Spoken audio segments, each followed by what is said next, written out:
You are all well. आज मैं आपको 12th क्लास जो फिजिक्स है उसके बेहद दो इम्पोर्टेंट टॉपिक करवाने वाला हूँ। तो टॉपिक्स कौन कौन से हैं देखिए, मैंने आपको कूलॉम्स लॉ की डेफिनेशन करवा दी थी और मैंने फिर आपको कूलॉम्स लॉ जो है वेक्टर फॉर्म में भी करवा दिया था। आज मैं आपको Coulomb's law in position vector form कराऊंगा, ठीक है। तो देखिए Coulomb's law in position vector form, position vector form. आपने कूलॉम्स लॉ को पोजीशन वेक्टर फॉर्म में डिफाइन करना है, ठीक है। तो देखिए dear friends, let we have a coordinate system like this is your x axis and this is your y axis, और ये क्या है आपका ओरिजिन, ठीक है। Let we have 2 points A and B such that their position vector OA, the position vector of A and position vector of B with respect to the origin will be equal to R1 and R2 respectively. R1 and R2 respectively. This is your B point, and OB is equal to R2 vector. Let two charges, two positive charges Q1 and Q2 are placed at point A and Q2 is at point B. हमने क्या कर लिया, हमने दो point लिए rectangular coordinate system के अंदर। OA R1, OA जो वेक्टर है वो R1 वेक्टर के इक्वल है और OB जो है वो R2 वेक्टर के इक्वल है। या we can say that the position vector of A with respect to the origin is R1 and the position vector of point B with respect to origin is R2, and we will place charges Q1 and Q2 at point A and B respectively, and we will apply Coulomb's law here. Then the expression will be in position vector form. Expression will be in position vector form. देखिए यहाँ पे आपने Q1 positive charge लिया और यहाँ पे आपने Q2 भी क्या लिया, पॉजिटिव चार्ज लिया। तो मैं आपको पहले से ही बता चुका हूँ कि जो पॉजिटिव चार्जेस रहते हैं वो एक दूसरे को क्या करेंगे, रिपेल करेंगे। जो पॉजिटिव चार्जेस रहते हैं मींस जो सेम चार्जेस रहते हैं वो एक दूसरे को रिपेल करते हैं, और जो अनलाइक चार्जेस रहते हैं वो एक दूसरे को क्या करते हैं, अट्रैक्ट करते हैं। यहाँ पे दोनों सेम चार्जेस हैं तो वो एक दूसरे को क्या करेंगे, रिपेल। मींस जो ये Q1 चार्ज है ये इस Q2 के ऊपर क्या लगाएगा, फोर्स लगाएगा, और वो इसी लाइन पे एग्जिस्ट करेगा वो फोर्स, ठीक है। This is the force on charge Q2 due to Q1, F21 बोलेंगे इसको। F21 means force on Q2 due to Q1। F21 का मतलब है फोर्स Q2 के ऊपर है और किसने लगाया है, Q1 ने। ये चार्ज इसको रिपेल करेगा because these two charges are of same nature. Similarly जो ये Q2 चार्ज जो यहाँ पे पड़ा हुआ है ये इसी लाइन के ऊपर इस Q1 चार्ज को रिपेल करेगा, and the force here will be F12 vector, F12 vector, F12 vector. F12 vector means force on charge Q1 due to charge Q2। अब देखिए डियर फ्रेंड्स, अगर आपको A से B की तरफ जाना है मींस Q1 से Q2 की तरफ जाना है तो मैं यहाँ पे पोजीशन वेक्टर ले लेता हूँ R12 cap, means the direction of R12 cap will be from A to B, from A to B, or we can say that from Q1 to Q2, and a position vector R21 cap which will give the direction from point B to A, means from Q2 charge to Q1 charge।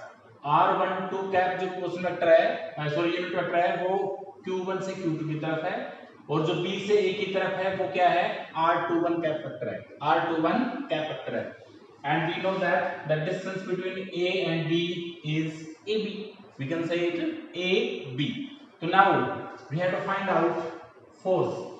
Force निकालेंगे आप, force 21 vector, force 21 vector. It means the force on charge Q2 due to Q1. We will apply Coulomb's law here. देखिए क्या था, सबसे पहले 1/4 pi epsilon naught, 1/4 pi epsilon naught, and the product of the charges, product of the magnitude of the charges, because these two positive charges both q1 and q2 are positive charges, so their magnitude will be also positive. We can write it q1 q2 even. अभी हम क्या करेंगे, इनके बीच की distance कितनी है, देखिए इस q1 ने या q2 ने, देखिए F21 means force on charge q2 due to q1, इस चार्ज ने इस चार्ज को रिपेल कर दिया, मींस इनके बीच में डिस्टेंस कितनी हुई, जब इस चार्ज ने इस चार्ज को रिपेल कर दिया तो इनके बीच में डिस्टेंस कितनी हुई, AB, मींस इस चार्ज और इस चार्ज के बीच में डिस्टेंस कितनी है, AB। तो मैं यहाँ पे डिस्टेंस का क्या कर दूंगा, square, AB square at 21 vector 1 by 4 pi epsilon naught 1 by, देखिए दो चार्जेस के बीच में आपने कूलम्ब्स फोर्स निकालना है और यहाँ पे मैंने लिखा हुआ वेक्टर को वेक्टर फॉर्म में निकालना है। सबसे पहले 1 by 4 pi epsilon naught, इसके बाद जो दोनों चार्जेस हैं उनकी मल्टीप्लाई, और फिर क्या करेंगे, उनके बीच में जो डिस्टेंस है उसका स्क्वायर, उनके बीच में डिस्टेंस कितनी है, AB का स्क्वायर। तो ये फोर्स निकाल रहा हूं मैं, दिस वन। अभी हमारे को चाहिए, क्योंकि ये क्या है, वेक्टर है, तो डायरेक्शन चाहिए। तो डायरेक्शन में इस फोर्स की डायरेक्शन क्या है, we are going from A to B, तो we will take R12 cap unit vector. कौन सा यूनिट वेक्टर लेंगे आप, R12 कैप यूनिट वेक्टर लेंगे, R12 कैप। तो देखिए अब आगे बढ़ेंगे इसमें, F21 वेक्टर। अभी हमने क्या करना है, इस ट्रायंगल में आना है, किसमें, इसमें आइए, इन ट्रायंगल OAB, किसमें आए आप, इन ट्रायंगल OAB में आए, तो by the triangle law of factorization we can say that, देखिए OA vector plus AB vector is equal to OB vector. This is triangle law of vector addition, triangle law of vector addition, ये triangle law of vector addition है आपका। ये क्या है आपका, triangle law of vector addition, because this vector and this vector are in the same order and the other vector of this triangle is of the opposite order, so we can say that sum of this and this will be equal to OB vector। तो अभी आप क्या करेंगे, OA की value कितनी है, R1 vector है ना, और AB वेक्टर की वैल्यू आपको निकालनी है, और OB इसको मैं लिखूंगा R2 vector. So we can say that AB vector is equal to R2 minus R1, but यहाँ पे आपको क्या चाहिए, AB मींस आपको मैग्नीट्यूड फॉर्म में AB की वैल्यू चाहिए, यहाँ पे हमारे पास वेक्टर फॉर्म में है, तो इसका अगर मैग्नीट्यूड ले लेंगे आप, AB वेक्टर लिखूं इसको या मैं AB लिखूं, तो taking magnitude on both side we will have the value AB vector magnitude is equal to R2 minus R1 magnitude।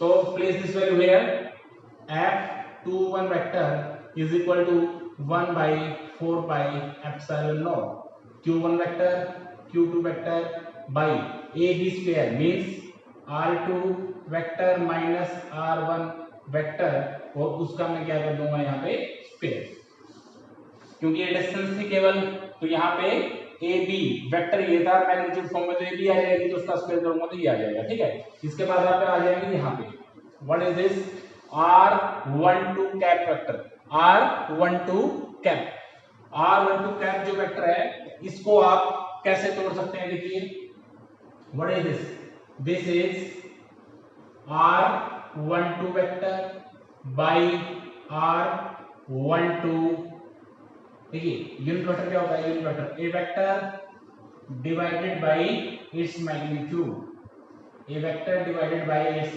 Magnitude, एक ऐसा vector A vector divided by its magnitude, जैसे यहाँ पे आपने लिया एक वेक्टर को मैं उसके मैग्नीट्यूड से डिवाइड करूंगा, एक वेक्टर को किससे डिवाइड करूंगा, तो यहाँ पे देखिए जब आप ए से बी तक गए थे, तो यहाँ पे वेक्टर कौन सा है, ए बी वेक्टर, मतलब जो ए बी वेक्टर है ना, ए बी वेक्टर उसकी डायरेक्शन को कौन रिप्रेजेंट करता है, R12 कैप। तो ये वेक्टर डिवाइडेड बाय, यहाँ पे R12 वेक्टर जो मैंने लिखा है, ये मैंने क्यों लिखा है, क्योंकि ये AB वेक्टर है, R12 कैप क्या है, AB के ही बराबर है। अगर मैं यहाँ पे लिखता हूँ ये AB वेक्टर है इस साइड में, ये सारा, या मैं इसको लिखूं R12 वेक्टर, तो एक ही बात है। तो यहाँ पे आ जाएंगे, मैंने इस वेक्टर को तोड़ दिया, इस वेक्टर को मैंने तोड़ा, a vector divided by its magnitude. अभी अगर मैं इसको ए बी की फॉर्म में लिखूं तो ये क्या हो जाएगा, देखिए बिकॉज मैंने आपको बताया R12 का मतलब क्या है, 1 2 वेक्टर का मतलब है A B vector, A B vector. यहाँ पे आ जाओ नीचे r2 माइनस r1 स्क्वायर, यहाँ पे क्या है ए बी, ये खाली क्या हो जाएगा मैग्नीट्यूड। मींस r12 कैप जो वेक्टर है वो ए बी वेक्टर ही है, उसकी डायरेक्शन किससे रिप्रेजेंट करेंगे हम r12 कैप से। तो यहाँ पे r12 की जगह, क्योंकि ये r12 जो वेक्टर था उसका मैग्नीट्यूड क्या होगा ए बी होगा, तो मैंने इसकी जगह ए बी लिख दिया, ठीक है। अभी ए बी की वैल्यू आपने निकाल रखी है, देखिए q1 q2 4 pi epsilon naught r2 minus r1 square, है ना।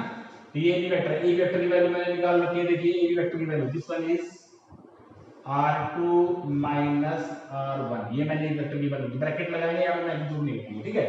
यहाँ पे क्या है A B magnitude, A B magnitude की वैल्यू ये है r2 माइनस r1, क्योंकि यहाँ पे स्क्वायर इसका क्यूब कर दो सीधा मैं, तो यहाँ पे मैंने क्या कर दिया इसका क्यूब कर दिया।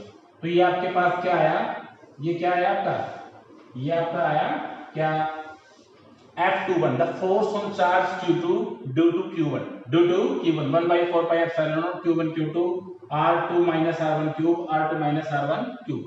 इसकी डायरेक्शन R21 वेक्टर क्या है along AB है, क्या है along AB के along। ये सारा आपने किसकी टर्म में, दो जो पॉइंट थे उनके पोजिशन वेक्टर थे R1 और R2, तो यहाँ पे जो फोर्स आया सारा वो उन पोजिशन वेक्टर की टर्म में आया, इसलिए मैंने इसके ऊपर क्या लिखा है Coulomb's law in position vector form, Coulomb's law in position vector form, ठीक है। इसके बाद देखिए एक और देखिए, इसका उल्टा अगर आपको निकालना हो तो देखिए अगेन आपको निकालना है F12 वेक्टर, F12 वेक्टर। अब की बार निकालो F12 वेक्टर, क्या आएगा formula 1 by 4 pi epsilon naught the product of the magnitude of the charges and the scale of the distance between them, means इनके बीच में देखिए अब की बार 1 to फोर्स, यानी Q1 के ऊपर लगा हुआ है, Q1 लगाया, इसको इस तरफ धकेल दिया है इसने, तो इनके बीच की डिस्टेंस कितनी है, मैं सीधा ए की टर्म में ले सकता हूँ, ए बी स्क्वायर बोल सकता हूँ उसको, ए बी स्क्वायर। और अब की बार आपको किस साइड जाना है, आपको जाना है बी से की तरफ। अगर आप R12 1 और 1 2 के चक्कर में नहीं पढ़ना चाहते तो आप सीधा ए बी की टर्म में भी ले सकते हैं, जैसे अब की बार आपको 1 2 है 1 2 इस तरफ जाएंगे बी से की तरफ, तो यहाँ पे मैं कौन सा वेक्टर ले सकता हूँ, बी ए कैप ले सकता हूँ। क्या ले सकता हूँ मैं यहाँ पे b a cap, b a cap means we are going from b to a, b to ए।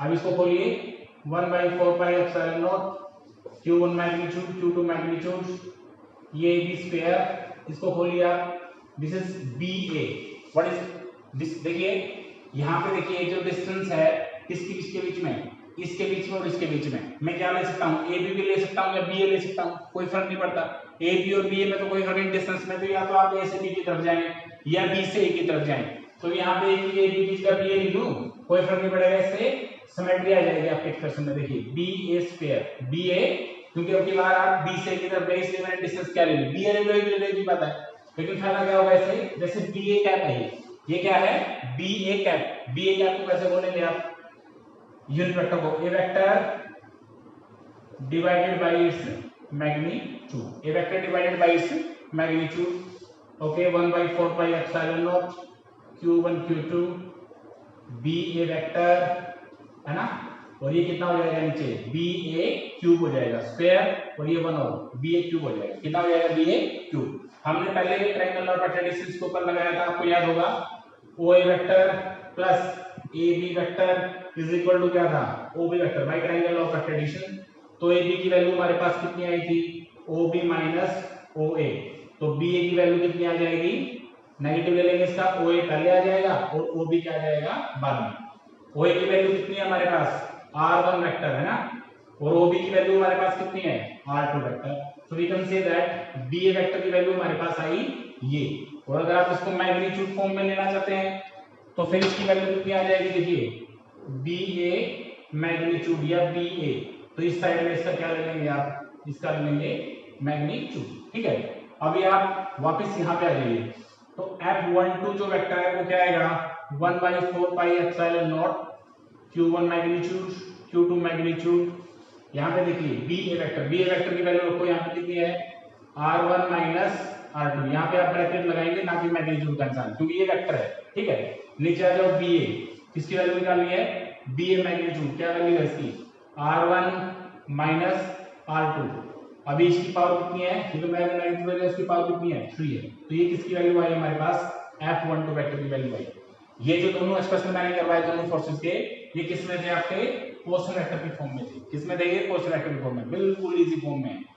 समझ आई मेरी बात आपको, ठीक है। अभी देखिए आप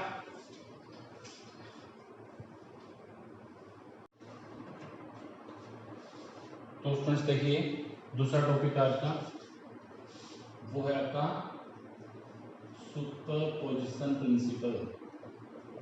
सुपरपोजिशन प्रिंसिपल, सुपरपोजिशन प्रिंसिपल देखिए क्या कहता है superposition principle. According to the superposition principle, total force on a given charge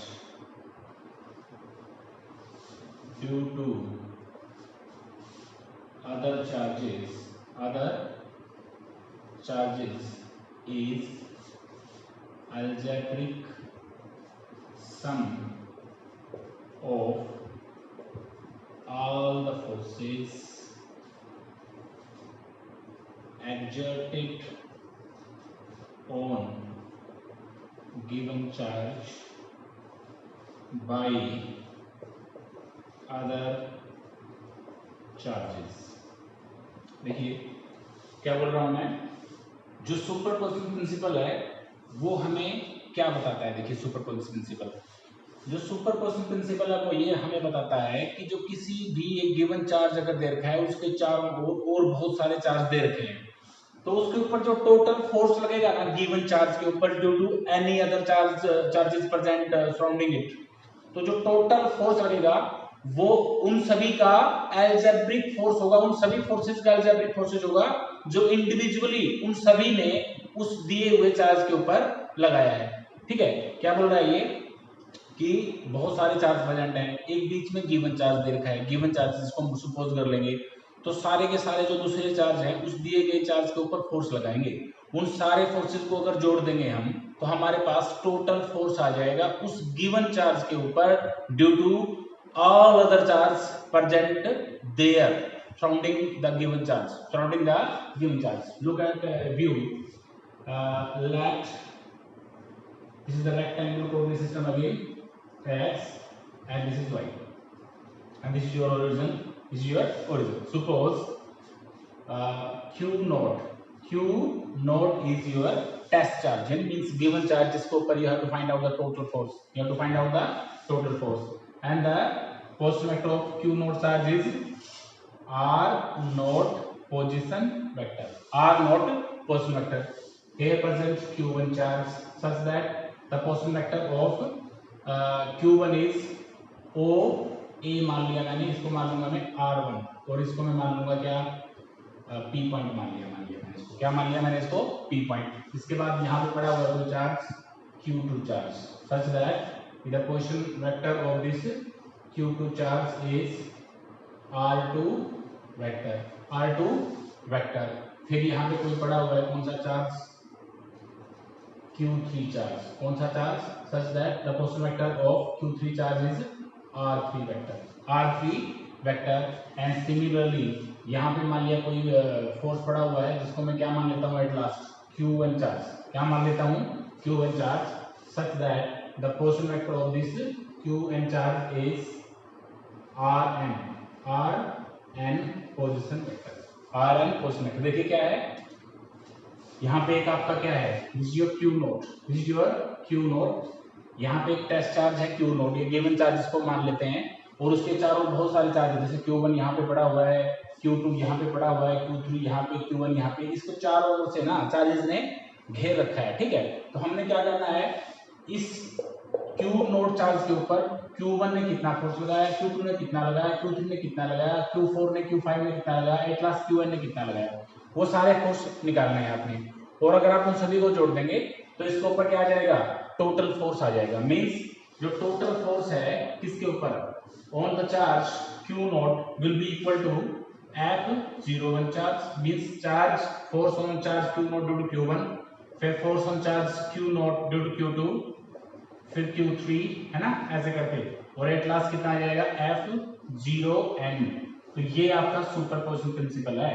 As per the superposition principle, the total force on the test charge Q naught is algebraic sum of all the forces exerted on it by other charges. Means Q1 ने Q naught के ऊपर कितना force लगाया, Q2 ने Q naught के ऊपर कितना force लगाया, Q3 ने Q naught के ऊपर कितना फोर्स लगाया, और Q1 ने Q naught के ऊपर कितना फोर्स लगाया। उन सभी को जोड़ देंगे तो आपके पास क्या आ जाएगा, टोटल फोर्स आ जाएगा। ठीक है, तो अभी टोटल फोर्स आप इसमें से निकालेंगे। It's very simple. ठीक है, कैसे करेंगे, देखिए यहाँ से निकालते हैं। सबसे पहले ये यहाँ से निकालो आप, वेरी सिंपल। सबसे पहले F01 निकालो। क्या निकालेंगे आप, F01। Suppose these all charges we are taken here are of positive nature. वो क्या है, सारे के सारे पॉजिटिव है, तो उनका मैग्नीट्यूड भी पॉजिटिव आएगा, तो इसका मैग्नीट्यूड मैं सीधा ही रखूंगा। ठीक है, सबसे पहले आएगा 1/4 पाई एप्सिलॉन नॉट। तो एक चार्ज है Q नॉट, एक चार्ज है Q1, and the distance between them, इनके बीच में डिस्टेंस क्या होगी। देखिए एक बार, ये है आपका Q नॉट चार्ज और ये क्या है आपका Q1 चार्ज। तो ये Q1 इस Q नॉट को क्या करेगा, रिपेल करेगा। यहाँ पे फोर्स आएगा आपका, कौन सा फोर्स आएगा, F01 फोर्स। मींस आपको Q1 से Q नॉट की तरफ जाना है। किसकी तरफ जाना है आपको, Q1 से Q नॉट की तरफ आपको जाना है। तो इसका मतलब क्या होगा, ये डिस्टेंस आप क्या लेंगे, वैसे तो डिस्टेंस AP है, कौन सी डिस्टेंस है ये P पॉइंट है आपका। ये पॉजिटिव चार्ज Q1 इस Q नोट को दूर तो खेलेगा, फोर्स आएगा F01, मींस ये Q1 Q नोट को रिपेल करेगा। तो इनके बीच में डिस्टेंस कितनी ले लेंगे आप, वैसे आपको पता है डिस्टेंस आप उसी तरीके से लें जिस तरीके से आपको जाना हो, जिससे आप के लिए कैलकुलेशन इजी हो जाए। मींस आप Q1 से किसकी तरफ जा रहे हैं, Q नोट की तरफ। तो यहाँ पे मैं कौन सा पोस्ट वेक्टर लूंगा, R10 कैप ले लिया मैंने। क्या ले लिया, R10 कैप। इसका यही मतलब है कि जो R10 वेक्टर है ये मींस कौन सा वेक्टर है, ये AP वेक्टर है। कौन सा वेक्टर है ये, AP वेक्टर। और इसकी डायरेक्शन किससे देंगे आप, R10 कैप से। ठीक है, तो यहाँ पे मैं डिस्टेंस भी क्या ले लेता हूँ, यहाँ पे मैंने R10 स्क्वायर ले लिया। ये जो डिस्टेंस है ना AP, उसको मैंने क्या मान लिया, R10, उसका स्क्वायर कर दिया मैंने। और डायरेक्शन किस तरीके से लिए मैंने, क्योंकि ये चार्ज इसको दूर तक लेगा, आपको इस साइड से इस साइड आना है, तो डायरेक्शन हम लेंगे R10 कैप। R10 कैप, तो इसकी डायरेक्शन को रिप्रेजेंट करने के लिए क्या करेंगे आप, R10 कैप। मेरी बात आपको समझ आई। तो क्या होता है, देखिए इस ट्रायंगल में आ जाओ, इन ट्रायंगल OAP, किसमें आ जाएंगे, OAP में। तो as per the triangle of activation OA vector plus AP vector is equal to OP vector, is equal to क्या आएगा, OP वेक्टर। तो OA वेक्टर की वैल्यू कितनी आ जाएगी, OP vector minus AP vector. OP की वैल्यू क्या है, देखिए OA आपने क्या मान रखा है, OA R1 वेक्टर। ठीक है, और OP क्या मान रखा है आपने, OP, what is OP, this is R note vector minus AP। AP आपको चाहिए, ये आपको AP चाहिए। ठीक है, तो ये क्या मान रखा है आपने, वेक्टर फॉर्म में अगर ले तो R10 वेक्टर मान रखा है। क्या मान रखा है, ये R10 वेक्टर। इसको इस साइड में ले आऊंगा मैं, R10 vector is equal to R naught minus R1। Means क्या होगा, अगर आपको R10 वेक्टर निकालना है तो उसमें से R0 minus R1 post vector minus हो जाते हैं।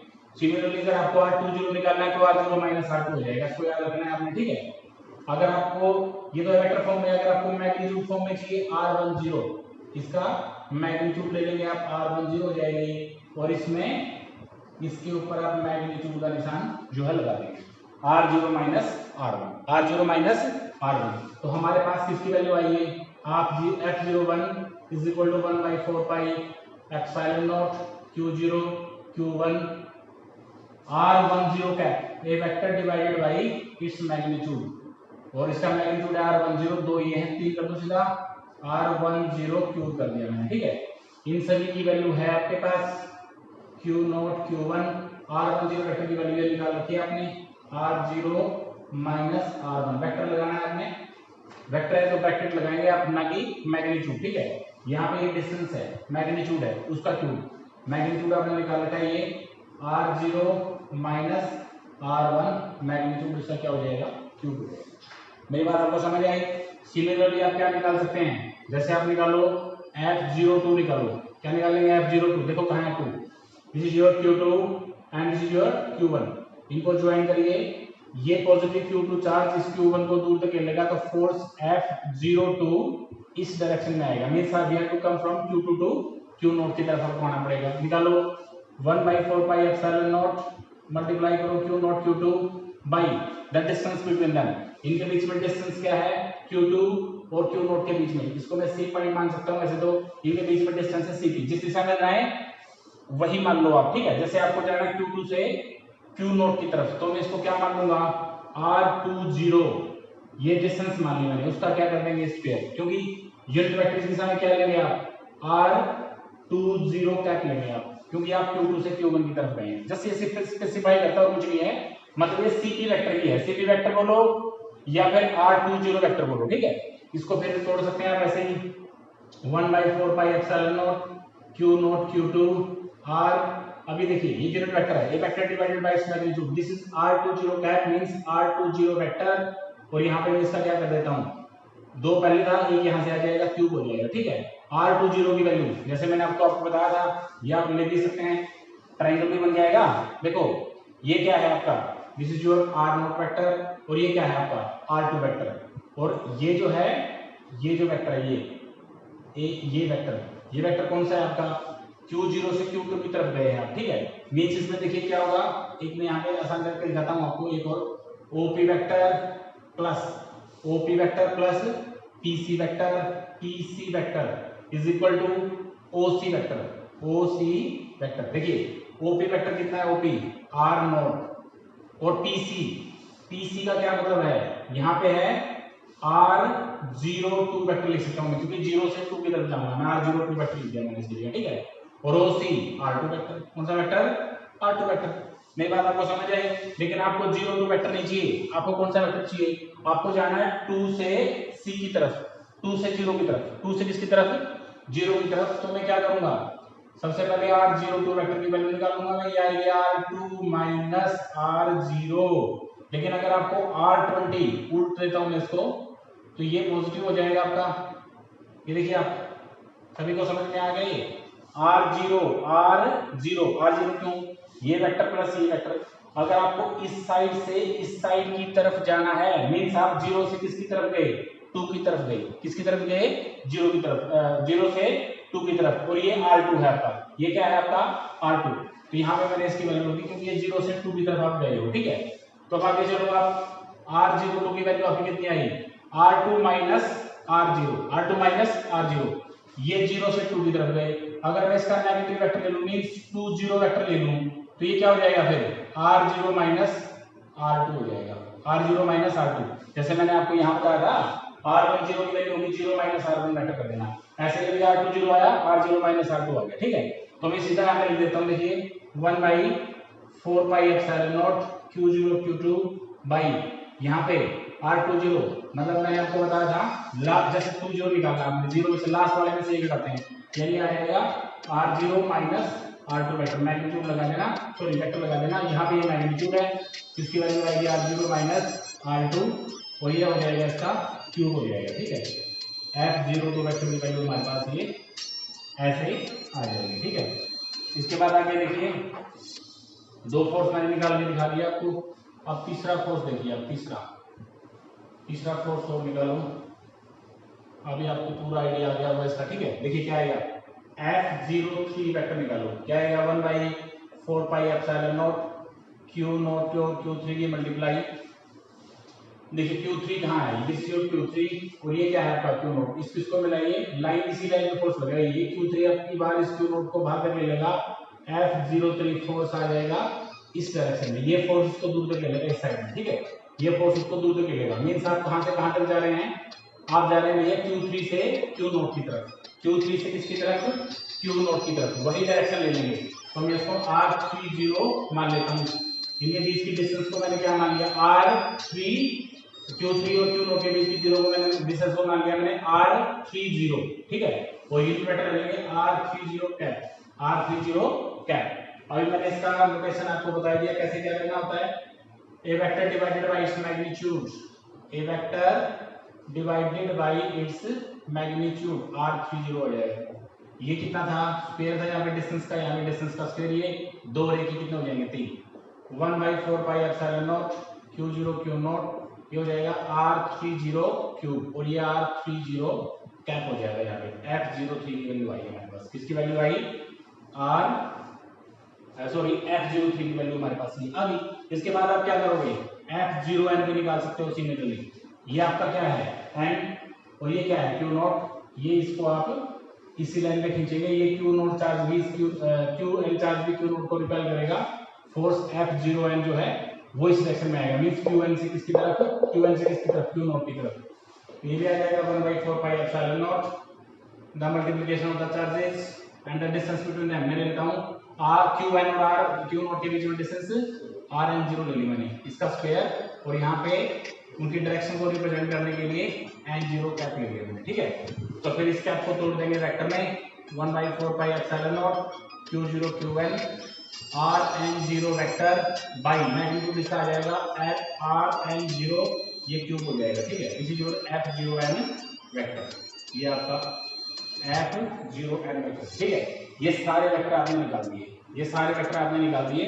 अभी आपने क्या निकालना है? टोटल फोर्स निकालना है। क्या निकालना है? Total force. वो कैसे निकालेंगे? ब्रैकेट में बंद कर दिए सभी फोर्सेस को। ये F02 निकाला था मैंने, और ये क्या निकाल रखा है मैंने? F01 निकाल रखा है। ठीक है, ये ब्रैकेट में मैंने बंद कर दिया। बाकी को मैं यूज करता हूँ। देखिए, टोटल फोर्स निकालने के लिए अभी आप निकालेंगे टोटल फोर्स। टोटल फोर्स निकालिए। ठीक है, F इज इक्वल टू कितना आएगा? F01 F02 F03 और एट लास्ट कितना आएगा? F0n। ठीक है, तो इनकी वैल्यू प्लेस करिए आप। F0 वेक्टर की वैल्यू को वहां से 1/4 pi epsilon not Q not Q1 bracket R0 minus R1 vector और नीचे R0 माइनस R1 मैग्नीट्यूड, और ये कितना हो जाएगा फिर? Q। फिर आ जाओ इस पे F02 पे, ये आ गया। इसको लिखो 1/4 pi epsilon naught Q0 Q2 R0 minus R2 vector by R0 minus R2 vector Q। ठीक है, इसके बाद ये लिख देता हूँ, फिर इसको मैं रेज कर दूंगा 1/4 pi epsilon naught Q0 Q3। इसको सोल्व कर देंगे आप। इनकी वैल्यू रख सकते हो आप, सीधी सीधी वैल्यू रख दो। मैं इनकी R इसको लिखता हूँ, R30 को लिख देता हूँ मैं R0 माइनस R3 और ये मैग्नीट्यूड फॉर्म में, और ये R03 इसको लिखूंगा मैं R0 माइनस R3। अच्छा, ठीक है, इसको मैं रेज कर दिया अभी। और एट लास्ट आप किसकी वैल्यू रख देंगे? Dot dot dot dot plus Fn की value 1/4 pi epsilon not Q not Q1 by, ये क्यूब है इसका, R0 माइनस Rn लिख देता हूँ मैं। मैंने आपको बताया ही था, जैसे R10 वेक्टर होता है R0 माइनस R1, ऐसे ही R20 कितना हो जाएगा vector? R0 minus R2, Rn0 कितना? R0 minus Rn। मैग्नीट्यूड लेना हो मैग्नीट्यूड है, और अगर वेक्टर लेना तो वेक्टर ले लेना। ठीक है, ये हो जाएगा क्यूब यहाँ पे, और यहाँ पे हो जाएगा R0 माइनस Rn वेक्टर। ये सारे फोर्सेज मैंने जोड़ दिए थे। ठीक है, ये सारे फोर्सेज मैंने जोड़ दिए। ठीक है, अभी आप क्या करोगे? इसमें कॉमन क्या है? देखिए 1/4 पाई एप्सिलॉन नॉट सभी में क्या है? कॉमन सभी में है। ठीक है, और Q नॉट भी सभी में, उसको आप कॉमन ले लें अभी आप। ठीक है, इसमें कितना बचेगा? Q1 R0 minus R1 by R0 minus R1 magnitude Q। ठीक है, प्लस इसमें कॉमन ले लिया, कितना बचा? Q2 R0 minus R2 by R0 minus R2, ये भी कितना हो जाएगा? क्यूब हो जाएगा। ठीक है, और इसके बाद R3 में आ जाएगा Q3, F3 में, ये थर्ड में Q3 बचा यहाँ पे, वो कितना बचा? R0 minus R3 vector by R0 minus R3 vector cube, और एक लास्ट इसमें क्या बच जाएगा? लास्ट वाले में ये कॉमन ले लिया, Q1 बचा, Q1 R0 minus Rn vector by R0 minus Rn, ये हो जाएगा Q। ठीक है, अभी आप क्या करोगे? इसमें से इनको आप समेशन में रिप्रेजेंट करो। ठीक है, इसको आप समेशन में ऐसे रिप्रेजेंट कर सकते हैं, QI R0 सभी में है, RI बोल देता हूँ मैं इसको। ठीक है, और नीचे R0 सभी में है, इसको मैं RI बोल देता हूँ। ठीक है, और यहाँ मैंने क्यूब लिखा, और I की वैल्यू यहाँ से 1 से लेकर क्या हो जाएगी? N तक। This will be your total force. ये आपका टोटल फोर्स आ जाएगा। जब मैं आई की वैल्यू 1 रखूंगा यहाँ पे ये हो जाएगा Q1 R1 ठीक है, 2 रखूंगा ये हो जाएगा, 3 रखूंगा ये हो जाएगा, एंड रखूंगा ये हो जाएगा। This is your full proof formula, final formula. This is the total force experienced by the Q0 charges due to Q1, Q2, Q3, Q1 charges, ठीक है। This is the superposition principal. तो जो first chapter के notes मैंने आपको PDF में भेज रखे हैं ना, वो सारा का सारा चैप्टर मैंने क्या कर दिया है, आपको करवा दिया है, ठीक है। उसको अच्छे से एक बार राइट करें, नोट्स बनाए इसके, जो ना है मेरे से पूछ लेना। इसका एक रिव्यू और मैं थोड़ा सा बचा हुआ है, वो मैं दूंगा इस चैप्टर का आपको एक वीडियो में, और ठीक है। बाकी फर्स्ट चैप्टर कंप्लीट हो चुका है, ठीक है। इसको कर ले आराम से, ठीक है।